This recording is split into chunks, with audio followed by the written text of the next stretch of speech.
আচ্ছা, আমরা যে প্রতিদিন কথা বলি, এই যে বাংলা বাক্যগুলো ব্যবহার করি, কখনো কি ভেবে দেখেছি এর ভেতরে একটা সহজ নকশা বা ব্লুপ্রিন্ট লুকিয়ে আছে? বেশিরভাগ সময় কিন্তু আমরা এটা খেয়াল করি না। তো চলুন আজ সেই গোপন নকশাটাকেই খুঁজে বের করা যাক। তো প্রশ্নটা হলো, একটা সাধারণ বাক্যের ভেতরে ঠিক কী এমন ব্লুপ্রিন্ট লুকিয়ে থাকতে পারে? আসুন একদম গোয়েন্দার মতো করে এর রহস্যটা ভেদ করা যাক। আচ্ছা, তাহলে তদন্ত শুরু করা যাক। কি বলেন? আমাদের হাতে প্রথম সূত্রটা হলো খুব খুব পরিচিত একটা বাক্য, আই ইট অ্যান অ্যাপেল, বা যদি বাংলায় বলি আমি একটি আপেল খাই। দেখতে একদম সহজ সরল, তাই না? কিন্তু বিশ্বাস করুন, এর মধ্যেই কিন্তু আমাদের আসল রহস্যের চাবিকাঠিটা লুকিয়ে আছে। চলুন বাক্যটাকে এবার একটু কাটাছেঁড়া করে দেখি। প্রথম প্রশ্ন, কাজটা কে করছে? উত্তরটা সহজ, আই বা আমি। ইংরেজিতে যাকে বলে সাবজেক্ট, বাংলাতে আমরা বলি কর্তা। মানে যে কাজটা করছে সেই হলো কর্তা। আচ্ছা, কর্তা তো পেলাম। এখন প্রশ্ন হলো, কর্তা কি করছেন? তিনি ইট করছেন, মানে খাচ্ছেন। এটাই হলো কাজটা, মানে অ্যাকশন। আর গ্রামারের ভাষায় এটাই হলো ক্রিয়া বা ভার্ব। বেশ, কর্তা কাজ করছে, ক্রিয়াও পেলাম। কিন্তু এই কাজটা কার ওপর হচ্ছে? মানে খাওয়ার কাজটা কিসের ওপর হচ্ছে? অ্যাপেলের ওপর।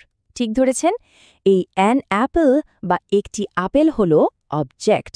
সোজা কথায়, কর্তা যা করে তার ফলটা যে গ্রহণ করে সেই অবজেক্ট।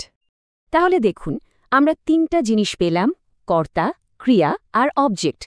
এখন ভাবার বিষয় হল, এই তিনটা অংশ মিলে কি কোনো নির্দিষ্ট প্যাটার্ন বা ফর্মুলা তৈরি হচ্ছে? চলুন তো দেখি বিষয়টা কি দাঁড়ায়। আর এই তো পেয়ে গেছি আমাদের সেই গোপন ব্লুপ্রিন্ট। প্রথমে আসছে সাবজেক্ট বা কর্তা, তারপর ভার্ব বা ক্রিয়া, আর শেষে অবজেক্ট। এই যে সাবজেক্ট ভার্ব অবজেক্ট, সংক্ষেপে SVO, এটাই হলো অ্যাক্টিভ ভয়েসের একেবারে মূল ভিত্তি। কিন্তু একটা প্রশ্ন কিন্তু থেকেই যায়, এই যে ফর্মুলাটা আমরা পেলাম, এটা কি সব জায়গায় কাজ করবে, নাকি এটা শুধু এই একটা বাক্যের জন্যই সত্যি? আমাদের এই আবিষ্কারটা ঠিক কিনা সেটা প্রমাণ করতে হলে তো আরেকটা পরীক্ষা করতেই হয়, তাই না? আচ্ছা, পরীক্ষার জন্য আমাদের নতুন বাক্যটা হলো শি রাইটস আ লেটার। বাংলায় বললে সে একটি চিঠি লেখে। দেখা যাক এখানে আমাদের ফর্মুলাটা কাজ করে কি না।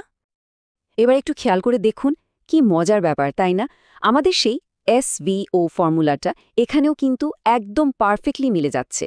দেখুন, শি বা সে হলো কর্তা, যে কাজটা করছে। রাইটস বা লেখে হলো ক্রিয়া, মানে কাজটা। আর আ লেটার বা একটি চিঠি হলো অবজেক্ট, যার ওপর কাজটা হচ্ছে। তার মানে আবারও সেই একই প্যাটার্ন, সাবজেক্ট ভার্ব অবজেক্ট। আর যেহেতু এই প্যাটার্নটা আমরা বারবার পাচ্ছি, এটাই আমাদের অ্যাক্টিভ ভয়েসের সবথেকে গুরুত্বপূর্ণ নিয়মটার দিকে নিয়ে যাচ্ছে। বলতে পারেন এটাই হলো এর গোল্ডেন রুল। তাহলে অ্যাক্টিভ ভয়েসের মূল কথাটা কি? মূল কথাটা হলো, এখানে বাক্যের যে সাবজেক্ট বা কর্তা, সেই হলো হিরো। সে নিজের ড্রাইভিং সিটে বসে থাকে এবং সরাসরি কাজটা করে। মানে পুরো অ্যাকশনের নিয়ন্ত্রণ থাকে কর্তার হাতে।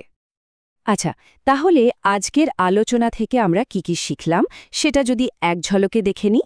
প্রথমত, বাংলা অ্যাক্টিভ ভয়েস একটা খুব সহজ ব্লুপ্রিন্ট মেনে চলে, subject plus verb plus object.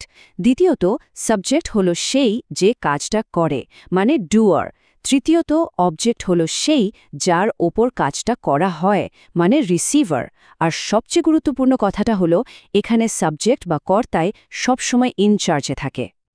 এখন তো আমরা জেনে গেলাম যে কর্তা যখন চালকের আসনে থাকে তখন কি হয়।